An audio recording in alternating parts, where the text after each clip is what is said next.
So yeah, as you guys can clearly see, the motor is not in my truck. It is actually over here on the floor, and sitting next to it is another 1.8 turbo. Now let me explain.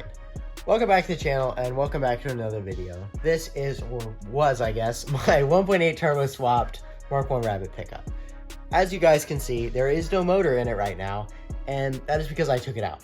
So basically, to put this as short and as simply as I possibly can, I took this motor out not because it was bad, but because it was not running properly. Now the motor that I put together, I used an APH bottom end, which comes out of a Volkswagen Beetle with a 1.8 turbo Mark IV. It is a very odd motor, not a desirable motor, probably the worst 1.8 turbo block you can get. Out of all of them, it is the one that is the least powerful and the least desirable. And then I also used an AEB head, which the AEB head, it has a factory, it has no secondary air injection. It also has bigger valves and has different ports than the AWP, or what I was telling this thing with the ECU injectors and the throttle body and everything else that controls the engine management system. So basically, in short, I'm using a block, a head, and all of those things. I'm using an intake manifold that does not properly port match the cylinder head, and there are really just a lot of things that are not exactly right. Now, with this truck, I have always wanted this thing to be correct. Since I put it together, I wanted it to run properly, and I didn't want it to do anything stupid. And this motor over here has been pretty much doing everything but that. I have had this thing having problems pretty much since I put it in. It's always worked, it's always been reliable, however, it has just never really been right. And with this truck here, that is exactly what I'm searching for. I want this truck to be proper, I want it to start up, run, and I want it to run as good as it possibly can. Now, for some reason or another, and I'm currently blaming it on the combination that this motor is, there could also be a problem with this motor. That is the other thing, and I do not know. One thing that I do know that this motor does is when you cold start it and let it sit in idle, it burns oil. But basically, to give you guys the shortest version of this possible, I took the motor out for a large number of reasons. There are a lot of things that are just not right with it, a lot of things I'm not happy with, a lot of things that need to be right. And because of that, I picked up a known good AWP 1.8 turbo with 135, I believe it says, 1,000 miles on it. Known good, so I'm just going to be putting that motor into this thing, and we know that it is going to be working and everything is going to be right, or as right as, you know, it's going to be for something that is at this point, I guess it would be a 20-year-old motor. So they're definitely getting up there, but you know, I want this thing to be right, and I went ahead and picked up that motor just because I'm tired of screwing around with it. That motor, the motor that came out of the truck, that is not going to be necessarily going away. I'm not going to be fully taking it apart. I'm not throwing it away. I did actually purchase a cylinder head from the junkyard for it, so I have things to make it the way that I want it to be, and it will probably go into another swap car, and I will sort it from there. But as far as this truck is concerned, I just want it to be right. I just want it to work properly, and because of that, the easiest and fastest way, because as you guys know, it is kind of the season to A, be driving the cars, and B, it's show season. So I don't really want to be chasing around all sorts of problems with this thing. I'd rather just put it together, get it working, and I will sort out the problems with the other motor at a later date in a different vehicle. This is also the coolant that came out of this motor. Now, this was nice coolant when I put it in, but, you know, obviously now, must have had some rust in it or something, but we're obviously going to be putting new coolant in, but definitely wasn't the cleanest motor. I don't know the history on what came out of it, but, you know, looking at that, it definitely had some water in it at some point. All right, so I drug the motors over here, and obviously we're going to have a bunch of swapping over to do. This motor got a harness it came with. Also, one of the biggest things we're going to have to do is underneath this timing cover, we have to remove this whole setup, which this timing belt looks to have been replaced pretty recently. I know that the mold suggests otherwise, but it looks to be a relatively new water pump and new timing assembly. So that's good to know that this motor was maintained, but we have to remove all this to be able to put on our S&P side motor mount bracket for the 1.8T and also the 16-valve tensioner. So I'm going to have to do that. Overall, just a bunch of swapping over and making sure everything's all good. I don't know how much of this stuff I'm going to do on camera. Admittedly, it's not the most interesting thing ever to watch or really to do, but it's just really going to be a bunch of swapping over. So I might throw a time lapse on it. Who knows? Might narrate some of it for you. But basically, we have a bunch of swap over to do before we can take this new motor, get everything off of this motor, get the new motor, and put that there. So, like I said, not sure what I'm going to film, what I'm not, but you know, it's just going to be a bunch of swapping over, and then we're going to be ready to put the motor back into the truck. I'm going to have some company over, so we'll see what happens. But we're going to be basically getting all this stuff converted over, getting this motor ready to go back into the truck, and then from there, getting it ready to run, and hopefully the motor runs, and then we will finally see if this has ultimately fixed my backfiring and runnability issue.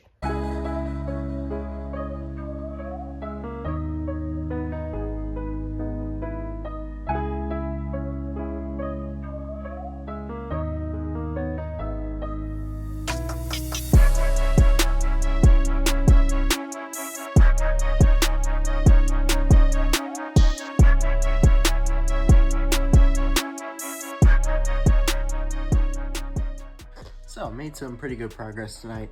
We have gotten the new motor pretty much stripped down here. Got most of the accessories laying on the floor, as you guys saw in the time lapse. Removing that.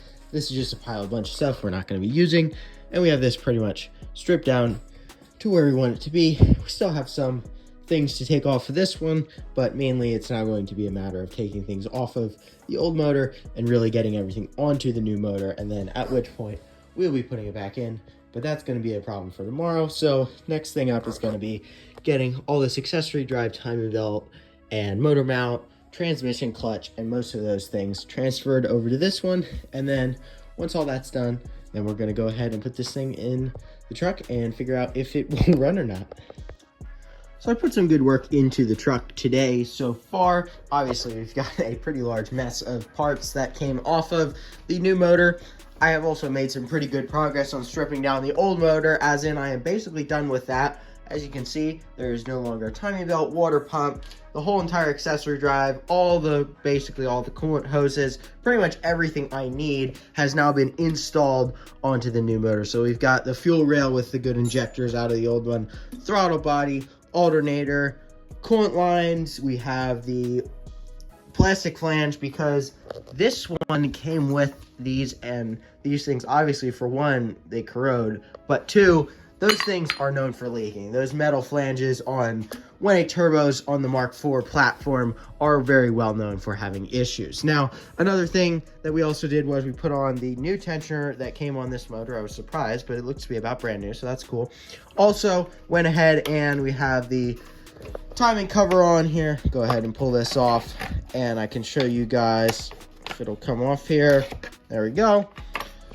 Got the timing all done, and this is actually the setup that you have to use when you use the S&P side motor mount. So this is the 16 valve tensioner with the AWP 180 belt. So I've got the belt all tensioned up, I've got it all timed up, so that's all good to go. Mounts installed, crank, pulley, crank, all of the covers for the timing belt, new water pump, all that stuff. Now, I reused the parts off of this motor, and quite frankly, the reason why I did that was because that motor has about 1,500 miles on it since I built this truck, and I'm not going and buying new water pump, timing belt, and all that type of stuff for something that only has 1,500 miles on it. That would be a waste of money, because those have a service interval of either 10 years or 100,000, 90,000, 100,000 miles. So 1,500 miles and a little over a year, I am not doing that. So basically, I reused that stuff and put that on here, along with any of the other things, you know, that obviously are safe to reuse because they don't have very many miles on them and it's not going to really pose an issue. So I've got all the timing stuff taken care of. Like I said, I ended up doing a bunch of this stuff off camera, and I do apologize for that. I had company here, so I just did not get to filming all the stuff, but I was still working on the truck here and there. So I've got the motor relatively together, and at this point, I'm going to be filming everything from here on out. So obviously, what we have to do yet is get the transmission and clutch onto this motor.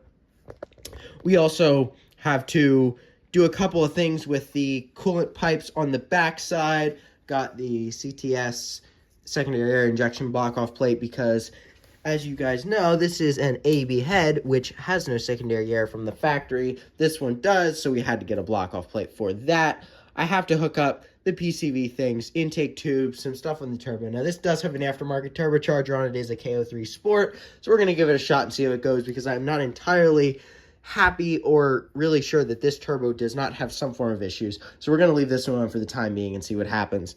But just a couple little things to button up yet. Definitely getting very close, but still have a couple more things to do. So at this point, I'm going to finish up this stuff on the motor, and then at that point, we're going to go ahead and put the new oil filter on and change the oil in this motor because I don't know when it's been done. And once we have the oil changed in the new motor and have everything converted over, I'll get the engine crane, take the motor off the stand. We'll then pull the clutch and transmission off of my old motor. Again, clutch has 1,500 miles on it, basically brand new. We're going to be reusing that, and nothing else with the trans is really going to be a serviceable thing we need to take care of. So I'm going to go ahead and just throw that stuff on here. Once we get to all that done, we are then going to be ready to pretty much put the motor back into the truck, and then from there, we will see if the thing even runs. First off, we're going to go ahead and clean up this mess. So, just like that, all cleaned up, looking a lot better. Now, at this point, what I'm going to go ahead and do is drain the oil out of the new motor, and then we're going to go ahead and put on new filter, put the new oil in. All right, while the oil is draining, I'm going to go ahead and throw on the new filter. 3, 2, 1. There we go. Fresh oil filter's all on and is hand tight, not tightened by an impact gun, so that's good. I also want to know, so when I put oil filters on, obviously you lube the O-ring with old oil, but do you guys pre-fill your filters or do you not? I never do. I've always put them on with nothing in them and then let the engine fill it, and you just fill it to the level that it says with filter when you go to fill it. Some people pre-fill the filters, but let me know down in the comments, what do you guys do? I've always done it this way, but maybe there's a reason why I should do it the other way, but that's how I've always done it. So drain plug went in well, so now we're going to go ahead and put the oil in since we got the filter and drain plug back in. So go ahead and put this in here. See how far up we can go. Now this is, don't be fooled, this is not actual liquid moly. I only put actual liquid moly in the FSI and the GTI because I'm afraid of it. But this thing, regular 180, it's not getting fancy well. But I keep the liquid moly container because it has this nice pouring spout in it, and it makes it easy to put oil into things. So I take the oil and pour it into here. But don't be fooled, I didn't spend whatever it is, $50 on 5 quarts of oil for my 0318 turbo. All right, there we go. Got all the oil in here. So now we'll go ahead, put the oil cap back on. As you guys know, got to put it on the right way, or else this motor will have problems. Now, since we put the oil cap on the right way, never have any problems with this motor. Right here, just to show you guys, putting in that $25 for 5 gallons as opposed to 50 right into the container, because this thing has a nice spout. And this is a prime example of why you don't believe everything you see on the internet. Face value, it looks like I'm putting $50 oil in my motor, but I'm not. So don't believe everything you see on the internet, because around here this stuff's not cheap, and you know, we're kind of balling on a budget with this truck, so if it doesn't need $50 oil, it's not getting it. But either way, this container has a nice spout.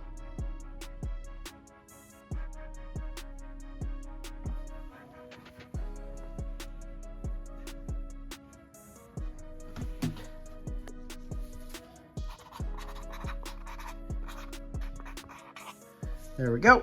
So now we're gonna go ahead, get rid of this, and continue on here. So now oil is fully changed, so that's all good. Now the only other things that we really have to do is get the full PCV system, intake tubes hooked up, and really just a once over look at everything. And at that point, get it off the stand. At this point tonight, don't know if that's gonna happen because I've got work tomorrow. And I'm not trying to be out here all night. So probably gonna be tomorrow till we get the clutch and trans back on. But either way, we'll get the motor back in here soon. All right, so to wrap up the work for tonight, I got PCV stuff all hooked up, so that's all done. Got the intake boot on, N75 boost valve, the diverter valve. I also looped out this. I know it's not the prettiest thing ever. I'd like to find a hose that just does a whole U thing, but currently I am not going to be running a heater core. I don't know if I ever will, but I don't run heat in this thing. So I just looped that. At first I had that capped off, and then it occurred to me that the coolant is meant to pass through there, so I definitely need to loop that. So picked up a little 90 from the parts store and got that together. So like I said, not the prettiest thing ever, but doesn't look too bad. But got that looped out, got all the intake stuff on, PCV stuff all done, and at this point in time, we are basically done with everything on the motor. All right, so it's a couple days later. Currently getting ready to put the clutch and flywheel onto the new motor. Now, with this setup, I am running a G60 flywheel. So that's that right there. And then here we have the VR6 clutch. This is a common setup of this. And as I mentioned, this thing is literally brand new. I have put 1,500 miles of driving in on this thing. So, you know, no reason to replace it. We're just going to go ahead and reuse it.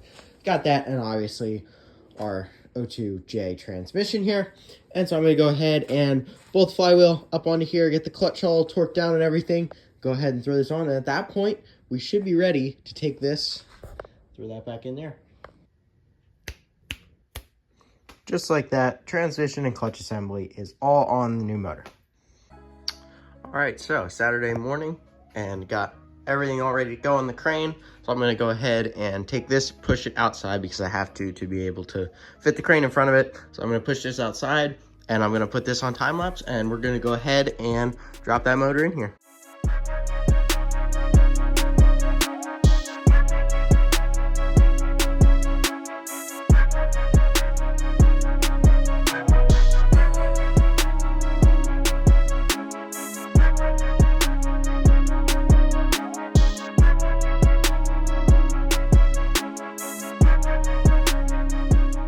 So replacement motor is all reinstalled in the truck, as you guys saw in the time lapse. These things are not the most fun to put in, especially with these polyurethane mounts I have. It kind of is a little tricky, but got it all in. So now the motor's installed just barely. We just have those mounts in. So now at this point, I'm gonna go ahead and do all the boring stuff off camera. So I'm gonna go ahead and put in the axles. I'm gonna go ahead and put in the mounts underneath, hook up the downpipe, basically do all the stuff that you guys can't see underneath it. And then we'll go ahead and get radiator, intercooler, shift cables, intake, all the wiring, battery, all that stuff. Get all back together. And then once we get all that stuff on, then we will give this thing a shot, see if it runs. Okay, so a few hours later, got a lot of stuff done here. So like I said, I'm just gonna do everything underneath it that you guys aren't able to see, and I did just that. So I got the starter installed, the front motor mount. I have, if you guys see back there, the back motor mount's in. Both the axles are in, obviously back on the ground. All the motor mount stuff is tightened up, and basically everything underneath is done. So now at this point, what we're gonna have to do is get the boost piping on. I have a pipe that comes from there, and then a pipe that goes here. We have to get all this wiring plugged back in. I have to get the shifter cables hooked up to the transmission. Gonna have to get the clutch cable hooked up, the intake, and a couple of other miscellaneous things here and there. Fuel lines, coolant bottle, radiator, stuff like that. So basically, we're gonna go ahead and just chip away at this stuff and start getting it done. I'm gonna probably do the wiring first because that is the thing that's gonna be the easiest to get to in the state that it is now. We'll probably move on to putting coolant in it and then find out if the coolant leaks. But basically, we just have to work through this and get it hooked up. Most of the bad stuff is done. So basically, we just gotta get this all hooked up underneath here. So like I said, I'm gonna go ahead and start off with the wiring and then go from there. There we go. So wiring is now all hooked up. I did have to fix one wire that came off for this coolant sensor, which that thing is going to be on very soon. I have an interface that's going to go in the truck that's going to eliminate that. But so I had to hook that up, and I took this ground up there. But got all the everything plugged in. I also had to change out the plug on the oil pressure sensor, if you guys see down there, because that was a little different on this motor for some reason. But either way, now all this wiring's hooked up. Also got the battery in, and just kind of tidied up some stuff. So now, gonna get these shifter cables and get them hooked up and the bracket bolted onto the transmission, get the intake back in, and get this boost tube on. And then after that, we'll get the fuel lines and all the boost tubes and pretty much just button everything up, and then we'll be ready to go for the first start. Just like that, looks like nothing ever happened. So went ahead and got everything else hooked up. Boost tubes are all done, radiators all in, cooling systems all hooked up. Got fresh new coolant ball. This is my old one, so, you know, a little bit of an upgrade. I like the lighter look a lot better. But everything is all hooked up at this point. Now, there is one thing left to do. I added some coolant, but one thing I have always run in this truck is this water wetter super coolant. And this truck has always run for me at like 185 degrees, which is really good, which is where I want it to be. I've never had this truck overheat on me one time. And I have run a bottle of this stuff in this truck. So for this engine, grab some of that as well. So I'm gonna go ahead and put the whole bottle in here. So like I said, some people might say it's snake oil, but it worked the last time, so we're gonna run it again. So there's that. And at this point, go ahead and close up cooling system. And I'm gonna double check over everything, but at this point, I'm pretty sure we are ready to go ahead and give our first start a try. All right, even though I do this all the time, it still makes me nervous every single time when we go for the first start. But I guess there's not really much to do other than hit the key forward, and I guess here goes nothing. Well, there we go. Oh, always something. Yeah, gotta tighten the battery cables. Give me 1 minute. You know, you think you do everything, and the last thing, tightening the battery cables, is what prevents it from starting. All right, try again. There we go.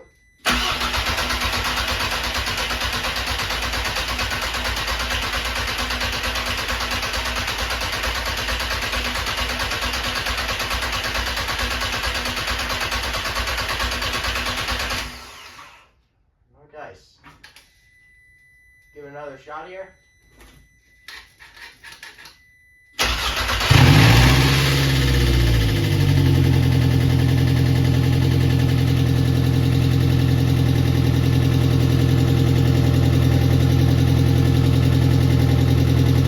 All right, it's running.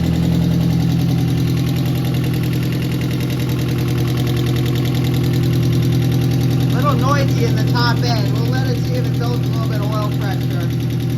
But it is running. All right, so sorry I did not take you guys along in the first test drive. As you guys heard that lifter tick, it sounded pretty bad. I was a little bit concerned about it. Went, asked my dad, and so thanks to him. He helped me out with it. So turned out we just had to rev it a little while, and it kicked, because I let it sit and run for like 5 minutes, and the noise persisted. And I was like, oh, I don't know, something might not be right. But we held it at RPM and got it, and now the lifter tick is gone. So that's good. So I was concerned, but Christ is right, it must have just been from this thing sitting. So no big deal. Now, as far as the test drive goes, obviously you can see right here where the problem is. So I have I can hear it hissing out of it right now. I have a coolant leak. It is coming from the thermostat housing seal. When I changed out the thermostat neck, I did not replace the seal, and I should have, and I didn't. And so that's leaking. So go ahead and fix that. No big deal. Not going to be a huge problem, but we're going to have to go ahead and pull the radiator back out, and then we'll be able to pull that thing out and change the seal. Other than that, took it out for a drive. Did not hear any backfiring, and it seemed to run incredibly well. So I think the problem I set out to fix is going to be solved here, but would like to take it out for a little bit more of a test drive, run it a little bit harder. I also had no air in the back, so I was absolutely cooking my rear tires, so we had a couple of problems there. But I'm going to go ahead and fix this coolant leak, so we're going to do that, and then we're going to go ahead and take it for another test drive and see if it's truly fixed, but it felt pretty good to me. So you guys know that water neck that I was complaining about and saying that they're known to leak? Well, you'll never guess what was leaking. So because I took that off, I guess, and, you know, didn't replace the seal, it decided to leak. But either way, pulled out the radiator and let all the coolant drain out into the pan, and mostly on the floor, to be honest. But down in there, which you guys probably can't even really see, but down in there basically is where we got the piece out. And what I ended up using was the electric ratchet with a double wobble. So I have a wobble and then a short wobble with a 10mm on it. And I was able to get to it with that. You can also use a ball end or sometimes even just a regular 6mm Allen, and that will get it out as well. But either way, got that out. Looks like didn't lose all of our coolant, so we still got, you know, probably a gallon. So that's fine. But so I'm going to go ahead and grab a new seal, and I'm going to go ahead and put that back together, and hopefully it will stop leaking. All right, so I grabbed a new flange. Well, it's not new, but it's used new. So got that, and also grabbed brand new seal. So we're going to go ahead and throw the thermostat in, the new seal, and this, put it all back together, and then see if it leaks. And also in here, You guys can see a little better. That's what we're working with. So kind of a pain to get at, but get that out and then spray it off with some brake clean, get it all cleaned up, put it all back together, and then see if we have any leaks. But hopefully we don't. And if that's the case, I'm going to get some air in the rear of the truck and then go out for a little bit of longer test drive. It did rain, of course, now, so now the thing probably won't want to hook. But either way, we'll see what we can do. Okay, so coolant's all filled back up, radiator's back in, and part down there looks good. I don't think you guys can even see, but looks like it's not leaking. But we're going to go ahead here and start it up and see what the deal is. Hopefully, we have no leaks.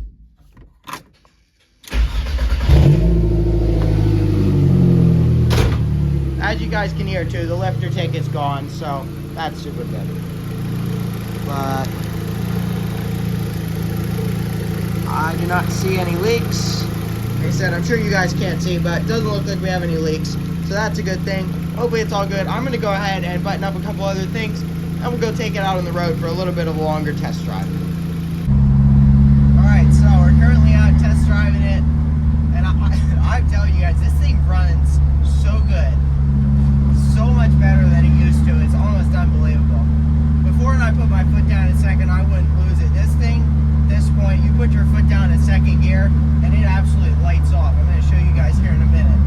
But now we're getting a little bit of wet roads, so that's not going to be good for traction, but it is what it is. But we're going to go ahead and give this thing a little run here.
That's not really great, but hopefully we can get it back home.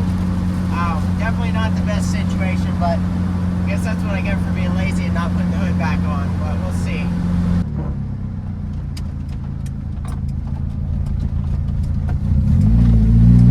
Rip on it in a second again here. You guys can see how retarded this thing is.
Perfect. Perfect.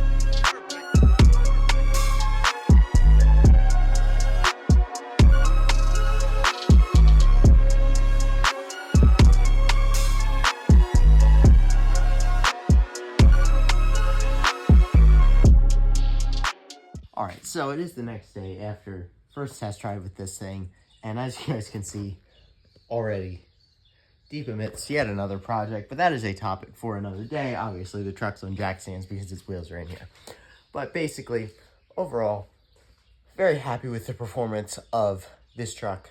It did really well with the new motor. It is definitely running exactly as I'd like it to and exactly as it should. So that was really cool. I did drive it a little bit more, but with the rain and the roads, didn't drive it too terribly much. It dried up and I drove it a little bit more later. Definitely is running quite well.